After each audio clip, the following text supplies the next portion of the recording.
position here. And those are positions there, a position of disadvantage. So you can see that even when we're in a position we'd rather not be in, there's ways there that we can buy time. We just got to be looking for them, practicing them, so that they occur to us right away, and we can get the subject under control. Okay, and working these arm bars now, we're going to be in a good position here. We're in the best and favorable position for the officer position of advantage, being in the mount position. We've got a good solid base like always. This guy's not going to be, hopefully he doesn't know much about ground fighting and ground combat, which will be to our advantage. What we're going to do on this first one, we're going to do a straight arm bar. Anytime he starts extending his arms out like that, or you start extending your arms like that, you put yourself in a position to have an arm bar place to be like Daniel's doing right now. When I get in this position and I grab the arm, I want to grab it and pull it up. He wants to bring it to my face anyway, so I'm going to pull it up. As I do that, I'm going to rotate so his elbow, the pocket of his elbow, is pointing up towards the ceiling, and then I'm just going to come around, get in close proximity into this arm bar right here.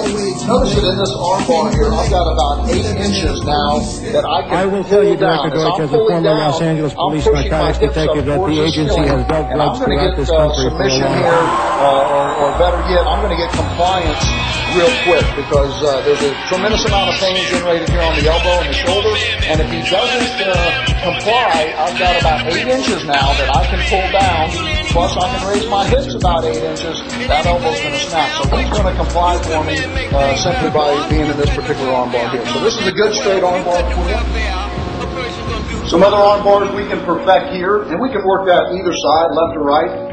But the other arm bars we have here is that maybe he's smart enough to not put his arms and extend them totally up. Instead, he's foolish enough to leave them down here close to the floor. When he does that and I see they're down there, I'm going to immediately trap that arm. Okay, now I'm using opposite hand here to come across. Opposite hand here, trapping his hands down. Notice that when I get a grip, I'm always fingers on one side, thumb on the other. I don't do this type of grip here. Pull your hand away. Terrible grip. I do this grip here. Pull your hand away. It's tough for him to break that grip there. So when I come across, I make that grip. I pin his hand down to the ground. This hand, my opposite hand comes under his arm and gets into this thing. Notice how I grab my own hand. Same type of thing. I've got a good solid grip. I want my elbow here to be close to his head. There's good support there and good leverage. I'm going to keep his hand on the floor as I lift my body up and drag that hand across. Getting good compliance right away. There's a tremendous amount of pain here. When I bend the wrist, I'm applying pain there. When I raise the elbow up, the range of motion for the elbow doesn't go that way. Tremendous amount of pain there. And all that creates a tremendous amount of torque on the shoulder joint. So there again, trapping it down quick, seating that figure 4 sharply, and keeping everything down close. Remember sticky man philosophy, standing close to the subject, and just raising up on that arm and getting compliance right there. Let's say that he's not going to give me an arm bar here, and he's keeping conscious of those arm bars out there, but he's reaching down here for whatever reason. I see those hands close to my body here, same thing. I trap it quickly down on the floor. I come across with my other hand in the same type of figure 4 grip that I had, and then now the same philosophy applies. I'm keeping this hand flush to the floor as I lift my body up. There again, a tremendous amount of pain on the wrist, the elbow, and the shoulder joint. If this guy's extremely flexible and I can't get compliance, I can still, through the leverage, roll him over. He's in a great handcuffing position now, and if I still had resistance and I couldn't control him, he's very violent, I'm going to forget this arm bar and go right to a carotid restraint. And we know how effective that is. So those are good arm bars there. We'll go back for a second. Let's say here again he's flailing his arms up. We're going back to the straight arm technique stuff. I trap this hand in here close to my chest, a good grip. What I want to do when I grab it is I want that elbow now to be facing the ceiling. So I turn the elbow out, facing away from me. You see what it's already doing to his wrist. All I have to do now, push my chest forward as I pull his elbow back and go into a straight arm bar attack right there, attempting to get compliance from him right there. So that's called a reverse straight arm bar. Applying pressure in this particular manner. If I want to make it a little more solid so I can be up in there, I can come up in here close and then accomplish the same thing. And notice I've got the wrist going back as the elbow's coming in here back towards me. And this is called a reverse straight arm bar. And it's a very sufficient technique also from the mount position. Okay, we're going to look at now the second position of advantage for the officer. We know the mount's the most advantageous position, side mount being the second position. From there, we're going to go to the mount, and then we'll do a subject in our guard here in just a second. When I've got the subject in a side mount position, there again, good solid base. Once again, I have several arm bars at my disposal. If this guy is moving his arms back and he ends up making that mistake there, I'm going to release this head, trap this arm just like we did before. Good solid grip right there, coming underneath the tricep to this figure four position. He's already starting to winch a little bit there. Good figure four position. It really puts his body under a tremendous amount of pain. All I got to do is keep that hand, his back of his hand on the floor as I lift my body up and get a tremendous, he's tapping me out over here, getting a tremendous amount of pain there. Same type of thing now. If we got the arm floating around down here, down towards this part of my body, it's not back up there. Immediately, I'm going to trap it down hard with a good grip. I'm going to bring this arm in behind this tricep, right again there too. A good grip on my hand, and just start rolling back with him and get him in a good position here, and either go for submission, or I'm in a good position now to start working my cuffing from the prone position. And at the very least, he's flexible. I can't get submission here. I'm going to drop this arm bar and go into a neck restraint.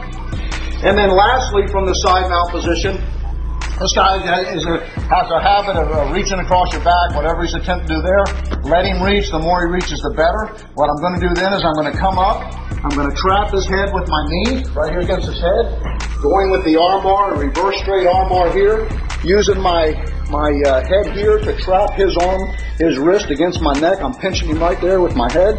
Raise this leg up, standing close. And now just raise up as I push his elbow towards my chest.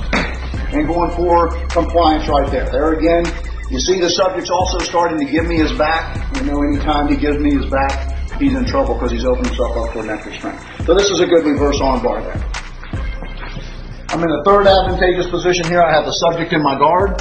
Here we're going to be looking for some arm bars. There again is what we're talking about. This guy makes a mistake. Maybe he's reaching in to try to get that scissors chokehold we talked about. As he reaches in and he puts himself out of position, I can slide this foot out at the same time I hook this head here and get him in a reverse straight arm bar there, giving him a good position.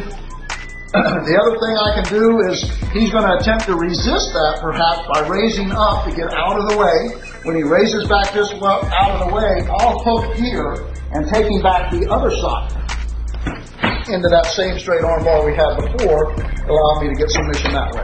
Raise my hips, pull the arm down. Pull the arm down, raise my hips. We're working that knee joint right there, or that elbow joint right there.